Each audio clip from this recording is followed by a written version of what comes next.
Yeah, in 10 minutes they will shoot again. Then Ooh. it was heavy. He's like, shh. No, it's different, but it's fun. That's cool. They're making gold. Maybe he's gonna make a belt buckle. Oh, he's locked in, the poor guy. Mush, mush, you husky. They locked you in. What are you Them making? horseshoes. Oh no, I wouldn't dream of it. Axes. First off, no horses here. Oh, Secondly, really? you're thinking Oh, about- they didn't have that kind of money. Well, I mean, the military can buy what it likes, but there's no need. What are you gonna do with a horse inside a fort? Yeah, It's not gonna fire a cannon. that's true. At least not more than once. No, my name is Rob. I'm the master blacksmith here at the fort. Hello, Rob.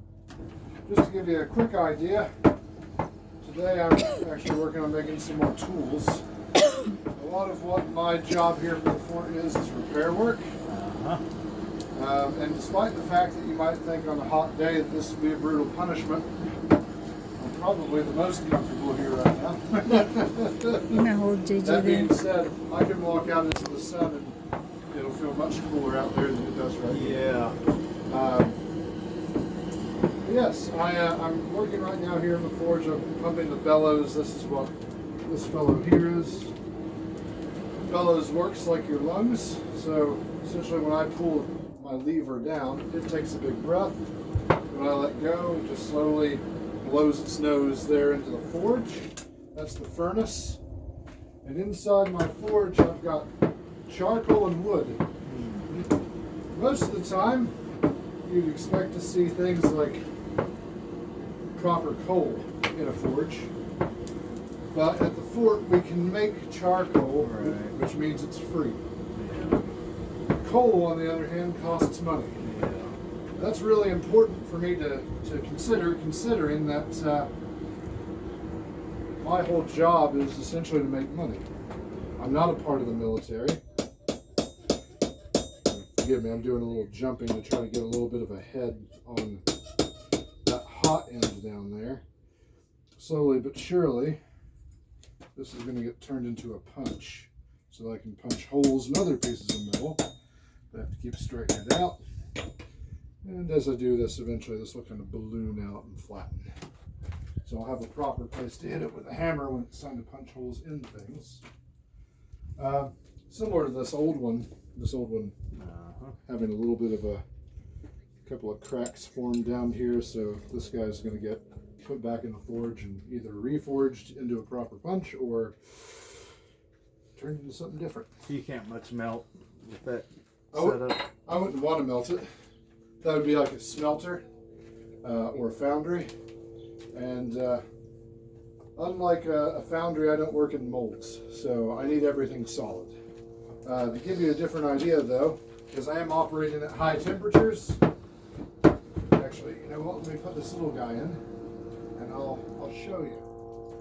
Let's give it a little air to raise the temperature up. Howdy, howdy.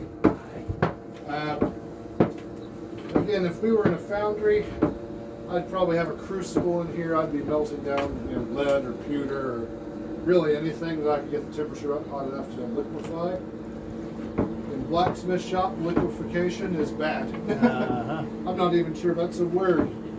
You can have that one for free. We'll take it. We want things to be solid, but we want them to be malleable. Look at that bit. We have that thing, but it's kind of small. What is this? Used for the mercury, to burn the mercury and get the gold. So I'm trying to get my steel in here to a right comfortable temperature of about 1,800 degrees Fahrenheit. That is essentially the bare minimum that I want because that makes my life easy. Any colder than that, I have to hit it harder and wear out my joints. You'll never guess what most people in trades complain about. So, once I get that steel up to that temperature, I run into a problem in the 18th century, and that is no thermometer. It is a visual thing, absolutely. That bright orange is about Ooh. 1,800 degrees. So that is not quite pillowy soft, but it's close. And you see how quickly it's darkened? Yeah. So this is still over 1,000 degrees. Even when it goes totally gray or black, it's going to be at least 800 or 900 degrees. And again, it's a short trip to your apothecary if you accidentally grab something that can set your stump on fire, right? So let's potentially ruin this piece now, because I was just going to turn that into another S hook. But we can ruin it for the sake of science, right? Sometimes that's how we learn, is by making mistakes. We have a lot of activity If I today. end up The last time we did ranges it at about 2,000 wasn't really. degrees or greater, I'll have a nice yellow piece of steel. If it gets close to 2,400 degrees, it'll start sparking. Go on the other side because it's dark. It's the most painful sparkler you could ever imagine. And it's not necessarily a bad thing. Most of the time it would be, because those sparks are little pieces of carbon shooting off. In the 18th century, I don't really know that. I'm not totally confident on carbon at the time. But what it is good for is if it's sparking in bright yellow or white, that's what we call welding temperature. So for example, if you see chain link around here, hand forged, done in this forge. If you ask me if I'm going to show you how to weld in here today, come back in the winter. We're getting close.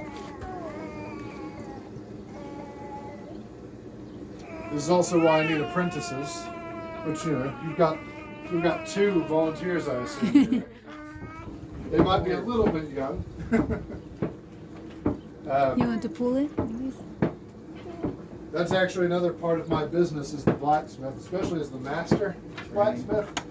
I need to have journeymen to do all this work so I can just sit and, collect money. That's what I want to do. It's a little bit difficult sometimes. But in the 18th century, the word master really only means that you own the business. I just have the misfortune of also being a master blacksmith by trade. More fuel. Chuck you in there. And part of what we have to do is manage our heat, because we don't want to set the bellows on fire, for example. And they're just right there, so it's no stretch of the imagination that it can get hot enough, or heavens forbid a backdraft happen into the bellows.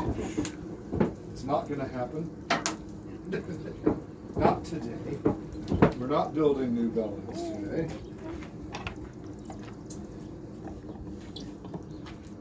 But a lot of what my secret is grinding them at the hottest temperature possible in the smallest space.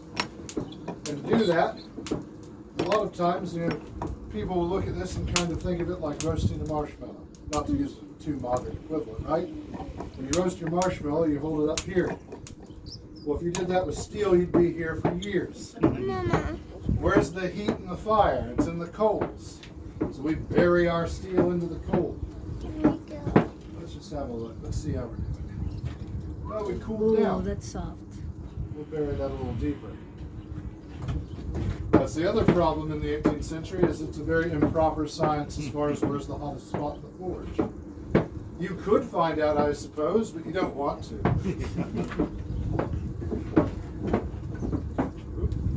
Let that exhale a little bit. Oh. Now again, just to tie this back to the fort a little bit, when the French came here and built the fort, they brought with them blacksmiths from Europe. And all that we would be doing is repair work. And if you had a particularly, let's say, stupid person, they might come over and ask the blacksmith to make something. Why would I say that's stupid? Same reason that when people ask me to make something for them today, well, don't tell them that first off. Forget I said that. The dollar signs pop into my eyes, because you ask me to make you a hammer, absolutely I'm going to do it. But a small little hammer might run you, $300. You might find a hammer cheaper somewhere else, right? Where would you go if you want to get a hammer? Trade. I mean today. Oh, I don't barter. I'm here for money. the shop. You go to a store, just like you would today. Well, the French Castle has a trade room. That's a store. Guess what they sell? Hammers. Everything. Yeah. And all of it comes from Europe, and it's all cheaper than what's made here. Yeah. Because here in the colonies, once those French blacksmiths got here, and then later the English ones, the script, if you'll allow me, got flipped. In Europe, being a tradesman is essentially to be a replaceable cog in the machine. You're not special. You are one of hundreds, if not thousands, of people who can do the job. In America, there's practically no one here. So, all of a sudden, we're in a position where we can. Look. I guess we're not getting to welding. Right? That's okay. Bump, bump. So I'm going to start jumping this one a little bit. And it's not going to be very exciting because all I'm doing right now is slowly building a big head on that hot end. By hammering it down, we're forcing material to spread out. And eventually it's going to be a nice, not massive, but it'll be big enough that I can take my hammer and use it to hammer this end. This end will be a punch, so it'll go through other pieces.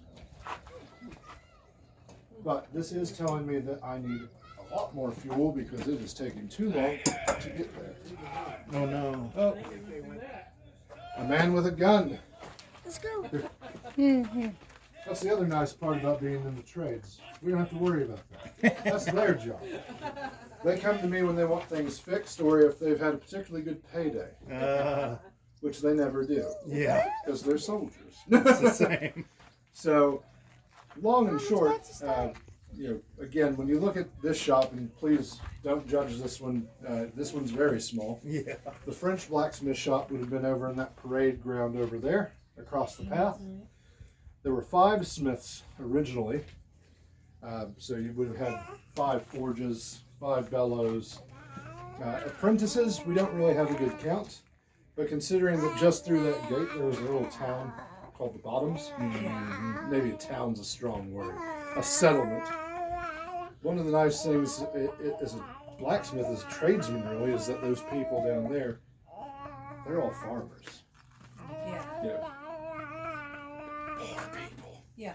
So they are desperate to get into what we would consider today like the middle class. And one of the only ways to do it is to get into the trades. To do your grunt work. Absolutely. Pump bellows, build fires, burn your hands.